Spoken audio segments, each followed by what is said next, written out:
He was the first man to become undisputed. All right. 2 different times. I mean, the way he's moving up and down the scale of the weight classes and dominating these fighters. Well, nobody thought he was going to. Canelo Charlo, because I feel like that's a big fight to be made as well. So you'd fight Canelo?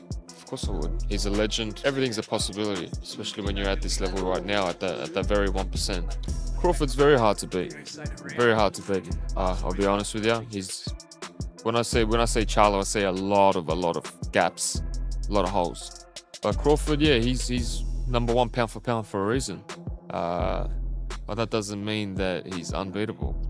He knocked out Zab Judah one time. I remember that. Oh my God, I've never seen that happen before. And that was when Zab Judah was Zab Judah. He was the thing. Yeah, he was the thing. Everybody was like counting down how many seconds is it going to take for him to end Kostya Tszyu's life. The pound-for-pound debate has ignited boxing fans for years, splitting them into heated camps.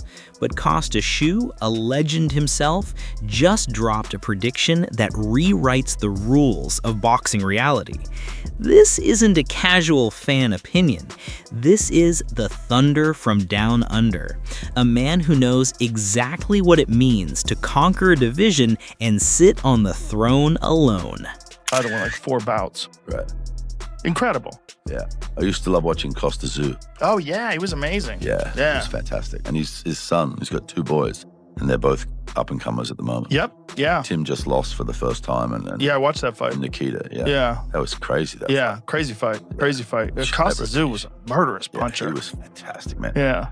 He knocked out Zab Judah one time. I remember that. Oh, my God. I've never seen that happen before. And that was when Zab Judah was Zab Judah. He was the thing. Yeah, he was the thing. Everybody was like counting down how many seconds is it going to take for him to end Kostya Tszyyu's life. Yeah. And it simply didn't happen. Well, he was so slick and so elusive himself, and Kostya Tszyu just planted one on him. Well, he planted a couple on him, but one big one that really rocked him. And he had that little rat tail. That was his thing. Well, that's the thing with Kostya. I think he had, nearly 300 fights or something as an amateur to start with. He did the consequences of him hitting you. He was just such a murderous puncher that even if a guy was slick, it was just you needed to make one mistake. Boom, there it is. Tszyu isn't fazed by the size difference. He's zeroing in on a technical truth. This isn't a hot take, it's a tactical breakdown. Tszyu's ready to show why elite skill is about to overpower pure size. He stopped Super Judah for the first time, man, and that was amazing the way he did it. That was how you shake up the hometown and the home crowd. He came to America and really made a statement. To understand Tszyu's conviction, we rewind to September 2025, when the unthinkable unfolded. Terence "Bud" Crawford didn't just move up, he stepped straight into danger, facing the face of boxing himself, Saul Canelo Alvarez. For months, the narrative was suffocating, that Crawford was too small, that 168 was impossible, that skill has limits when physics enters the ring. I think it's a ridiculous fight myself. I think that Crawford is too small. Canelo is, in my opinion, the face of boxing right now. I think that look at his resume.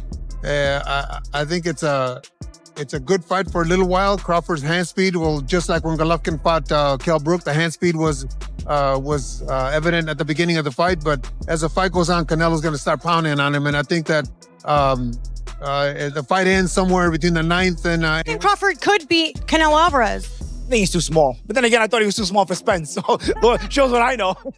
So I don't know. I think this is the heart of Tszyu's argument. In boxing history, becoming undisputed is rare.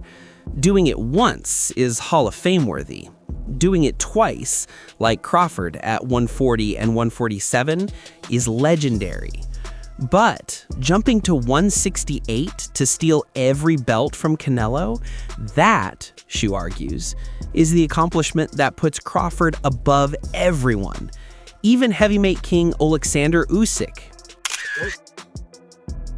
Say hi. What's going on, everybody? All my Australian fans. What's up with it? In Russia. Well. In Russia as well. Thank you, my friend.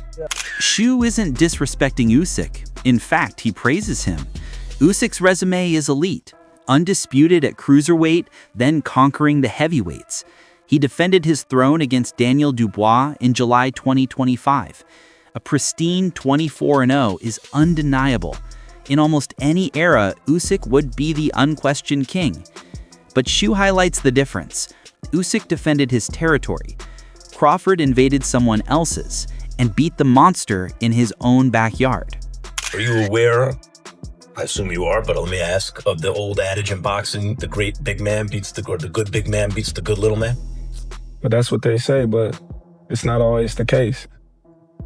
You know, when you look at all the great little mans that moved up in weight, they beat the great big man.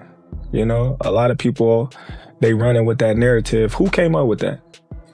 Well, they just noticed through the years, man. For 100 years, you're right. There have been examples. I'm saying, who came up with that? I don't know if there was a.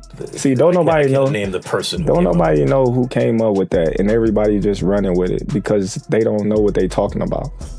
You know, when we look at the history of boxing, more little men moved up in weight to be the bigger man than boxing. More little man. When you talk about Floyd Mayweather, when you talk about De La Hoya, when you talk about Pacquiao, when you talk about Sugar Ray Leonard, when you talk about Roberto Duran, when you talk about Canelo Alvarez, when you talk about Terence Crawford, when you talk about Shakur Stevenson, I can name fighters for days that was smaller, that moved up in weight consistently and was successful. For Tszyu, pound for pound isn't just about winning, it's about who dares the most. Usyk is dominant. Crawford is daring. That fearless climb across 3 weight divisions is what gives Bud the edge. He was the first man to become undisputed. All right. 2 different times. I mean, the way he's moving up and down the scale of the weight classes and dominating these fighters. Well, nobody thought he was going to dismantle Earl Spence like that. Yeah. Nobody thought that. Well, hold up. One person did. I mean, yeah. I mean, okay, even though Thomas said that, but we didn't think he was going to do it like that. Yeah. You know what I'm saying? We knew he was going to beat him. We didn't think he was going to do it like that. Like he was going to dominate him like that. Right. But you know what I'm saying? Earl Spence is one of my favorite fighters. You know what I'm saying?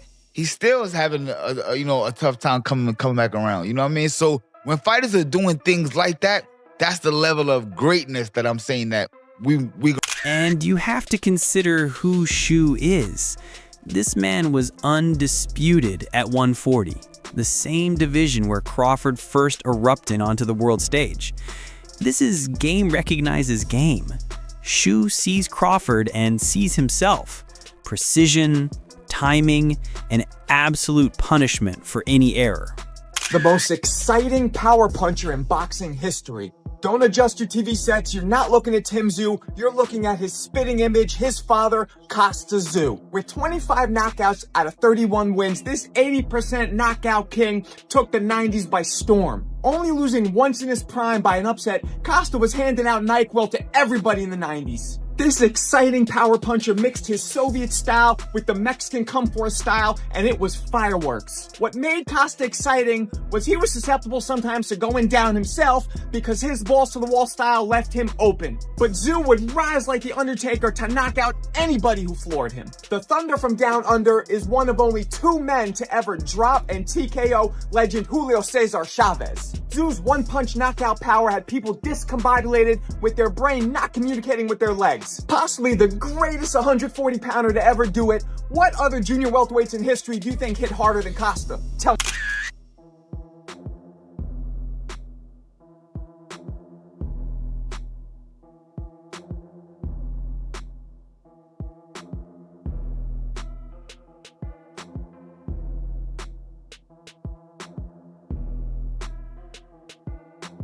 So when Tszyu calls Crawford one of the greatest ever, he's speaking from experience. Both men approached fighting like chess, not chaos. Tszyu's endorsement hits harder because he understands the science behind Bud's style. He knows exactly how difficult it is to keep speed and power while moving up in weight because he lived it. Fuck, he looked good, eh? Just boxed his ears off. Simple boxing. But you know what? I thought it was close. It was for me. I scored a 116, 112. Tszyu sees the mind behind the punches. Against Canelo, Crawford didn't win by being the bigger man, he won by being the smarter man. That mental superiority is what connects so strongly with Tszyu. We snapped in midnight. I could feel it in the back. You feel the pressure. Nice to see you. You made it, huh? And here's where it gets interesting. While Kostya Tszyu is crowning Terence Crawford as possibly the greatest ever, his son, Tim Tszyu, has spent years chasing Crawford for a fight. Tim has been vocal, calling out both Canelo and Crawford, trying to build a legacy of his own. It's a family twist where admiration meets ambition, and only time will reveal how that story ends. We can get the winner of Canelo Charlo, because I feel like that's a big fight to be made as well. So you'd fight Canelo? Of course I would. He's a legend. Everything's a possibility, especially when you're at this level right now, at the very 1%. Crawford's very hard to beat. Very hard to beat. I'll be honest with you.